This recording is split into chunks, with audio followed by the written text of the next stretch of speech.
Primeira Carta de João, capítulo 1.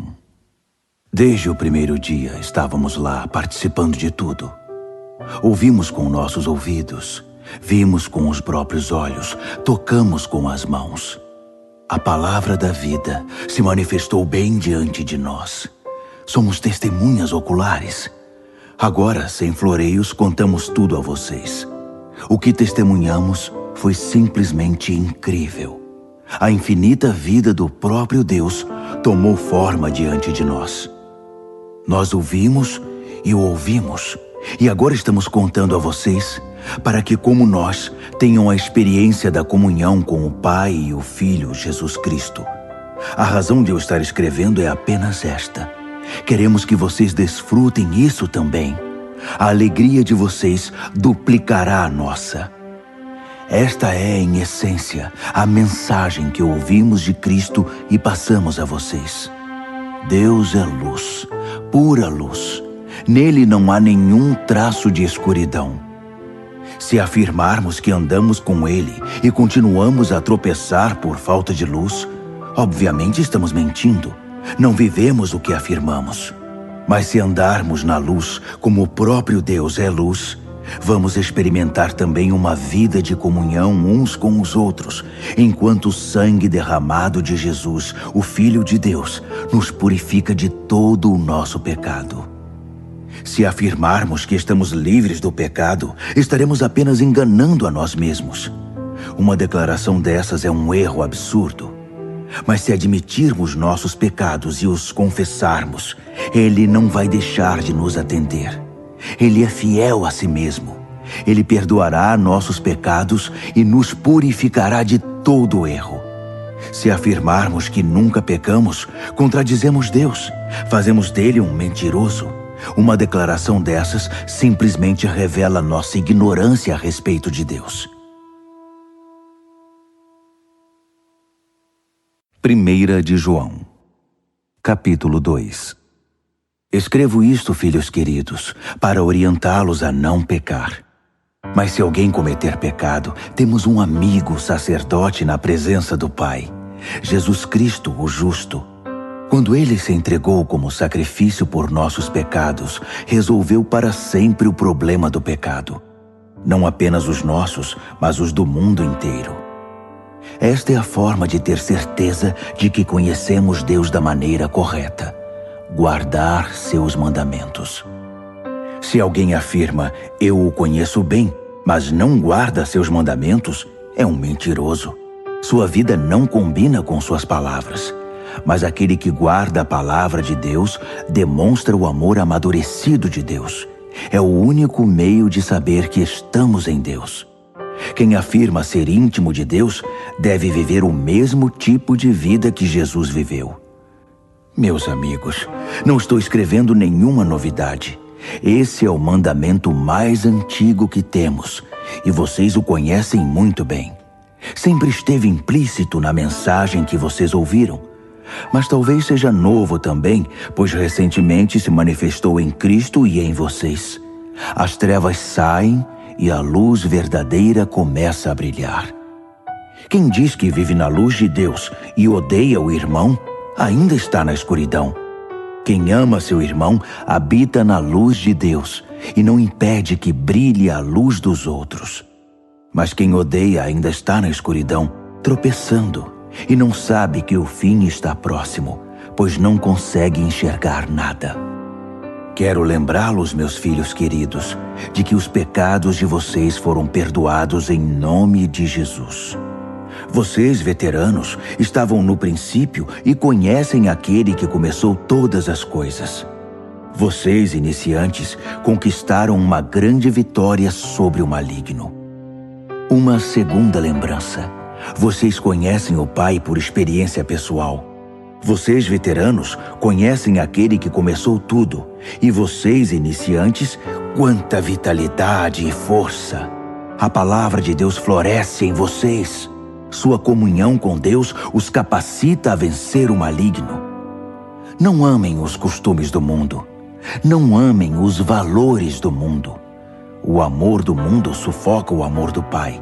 Praticamente tudo o que acontece no mundo, desejo de seguir o próprio caminho, de querer tudo para si, de parecer importante, não tem nada a ver com o Pai.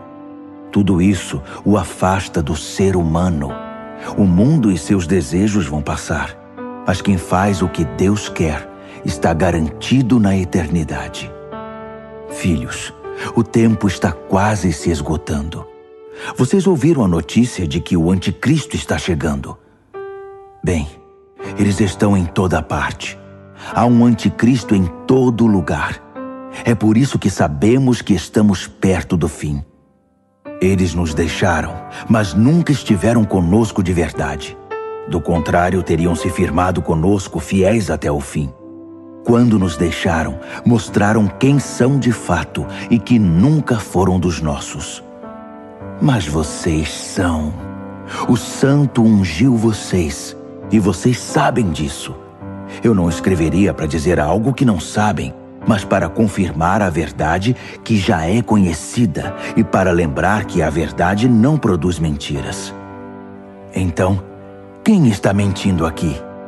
Ora, aquele que nega que Jesus é o Cristo divino.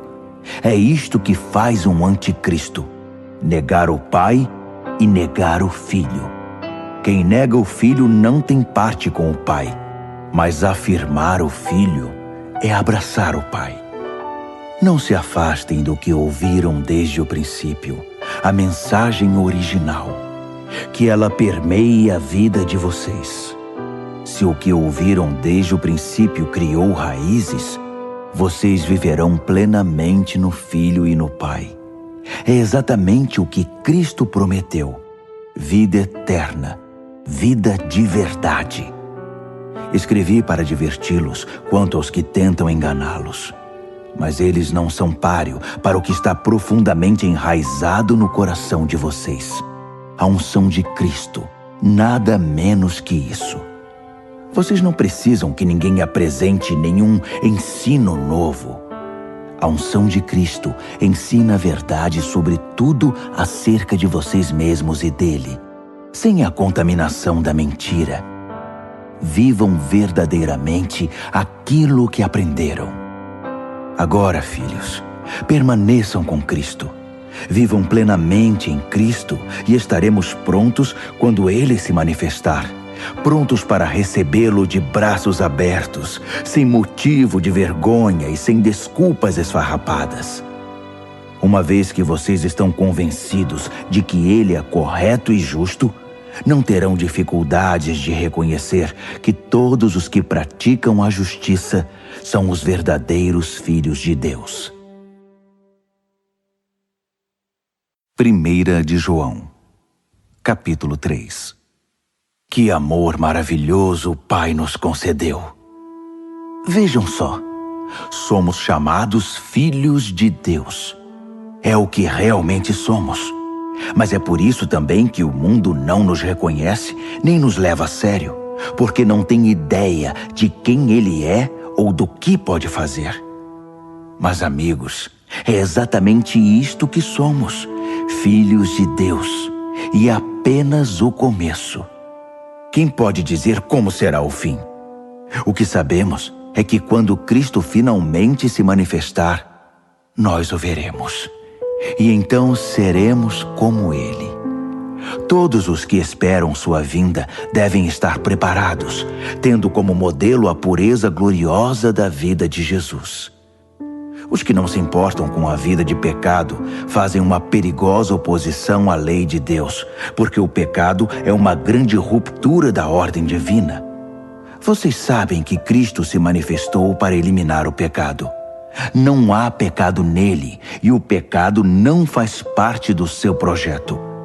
Ninguém que viva profundamente em Cristo vai fazer do pecado uma prática. Quem vive na prática do pecado nunca se voltou para Cristo, mas virou as costas para Ele. Por isso, meus filhos queridos, não permitam que ninguém desvie vocês da verdade.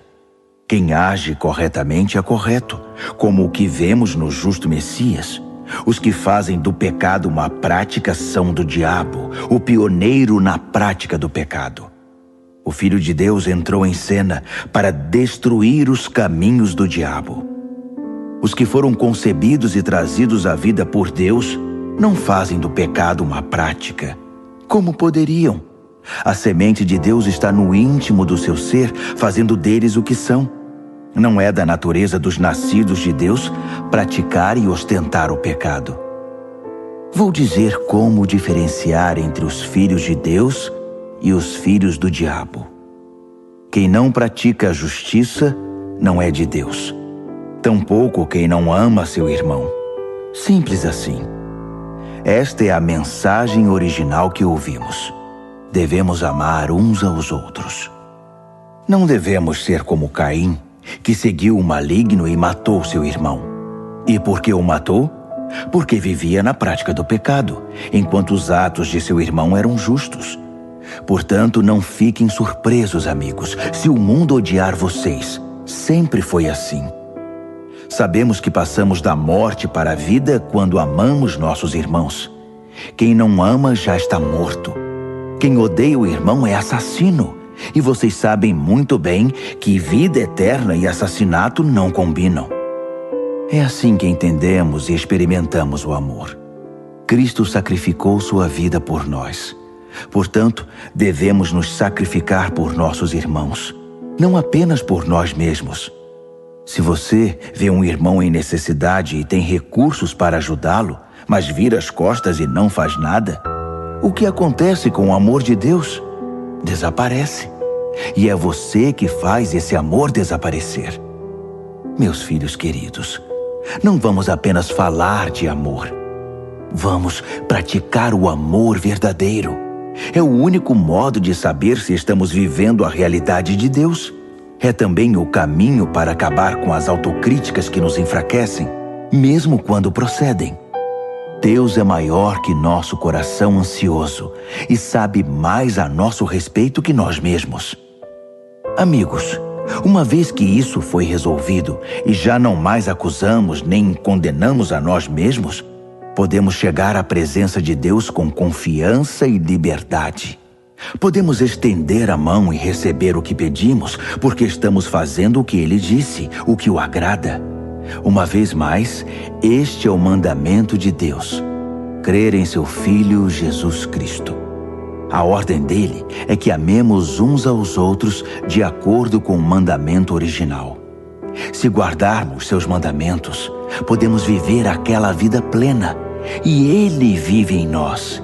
É desta forma que experimentamos sua presença viva e permanente em nós, pelo Espírito que Ele nos deu.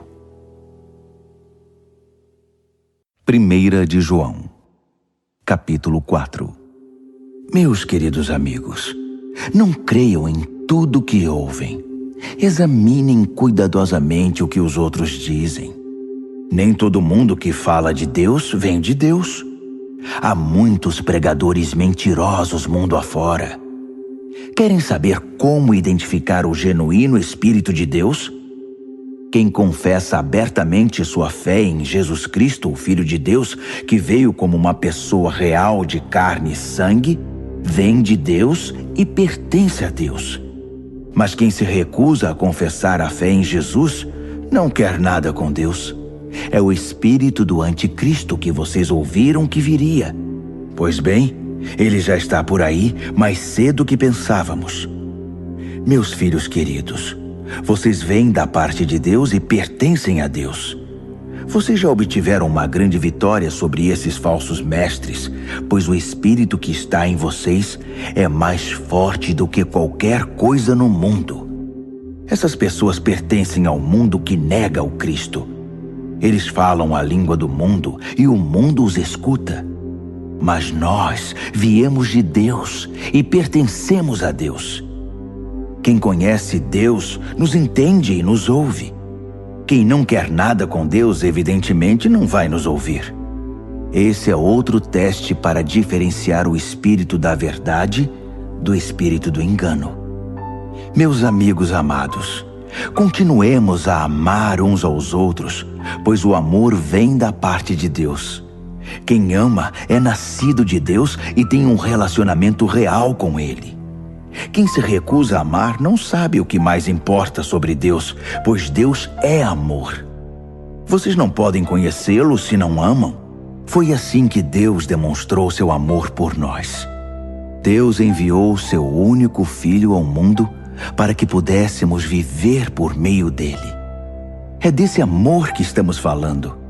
Não que tenhamos amado a Deus, mas que Ele nos amou e enviou seu Filho como sacrifício para purificar nossos pecados e consertar os danos que eles causaram em nosso relacionamento com Deus. Meus amigos queridos, se Deus nos amou assim, então devemos amar uns aos outros. Ninguém viu Deus, nunca.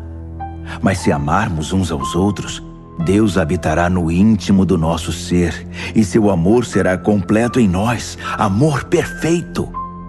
Sabemos que estamos vivendo uma vida plena nele e ele em nós, porque ele nos deu vida que procede da sua vida, que vem do seu Espírito. Além disso, vimos por nós mesmos e continuamos a afirmar que o Pai enviou seu Filho para salvar o mundo. Quem confessa que Jesus é o Filho de Deus participa de um relacionamento íntimo e estável com Deus. É por saber disso que abraçamos de coração esse amor que procede de Deus. Deus é amor. Quando passamos a habitar permanentemente no amor, vivendo uma vida de amor, vivemos em Deus e Deus vive em nós. Assim, o amor tem o controle da casa, fica à vontade e amadurece em nós. E não temos mais preocupação com o dia do juízo. Nossa situação no mundo é idêntica à de Cristo. No amor, não há espaço para o medo. O amor amadurecido expulsa o medo. Considerando que o medo causa uma vida vacilante e cheia de temores, medo da morte, medo do julgamento, podemos dizer que quem tem medo não está completamente aperfeiçoado no amor. Mas nós podemos desfrutar o amor, amar e ser amados, pois primeiro fomos amados. Por isso agora podemos amar. A verdade é que Ele nos amou primeiro. Se alguém se vangloria dizendo, eu amo a Deus, mas odeia e despreza seu irmão, é mentiroso. Se não ama a pessoa que vê, como pode amar a Deus a quem não vê? O mandamento que temos da parte de Cristo é sem rodeios. Amar a Deus se vê na prática de amar o próximo. Vocês precisam amar os dois.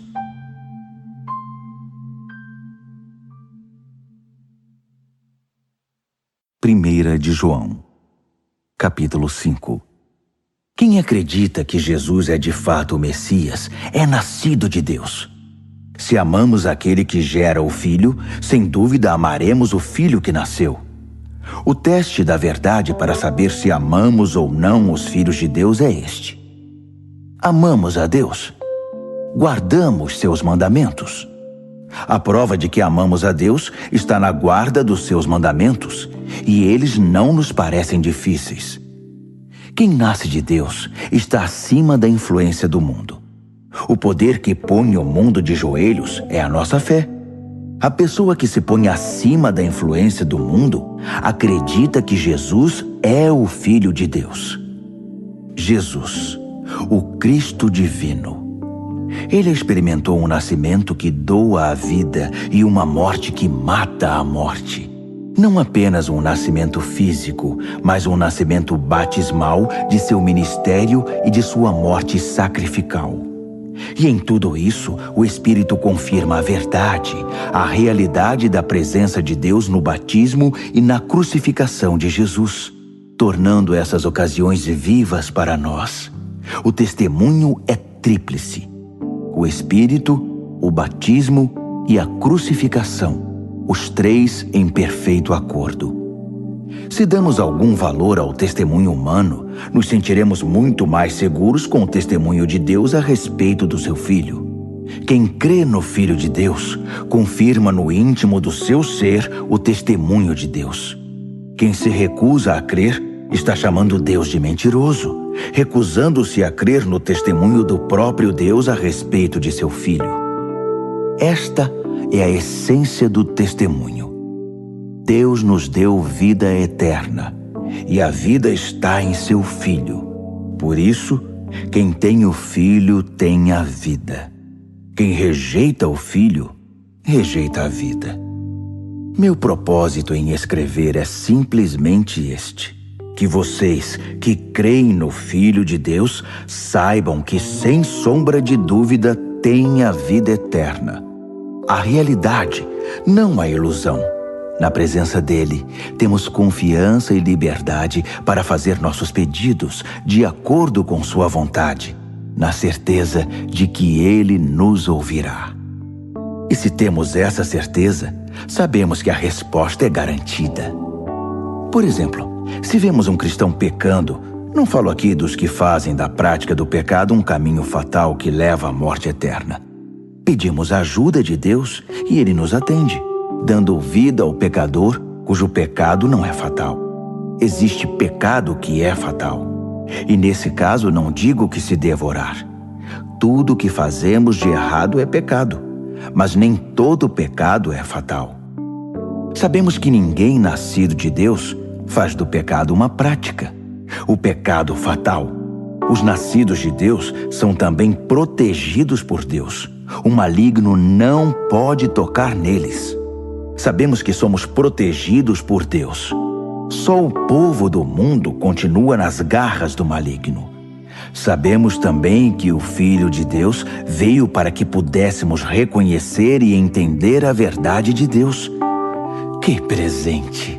E que vivemos na própria verdade, no Filho de Deus, Jesus Cristo. Jesus é, ao mesmo tempo, Deus verdadeiro e vida verdadeira. Filhos queridos, cuidado com as imitações.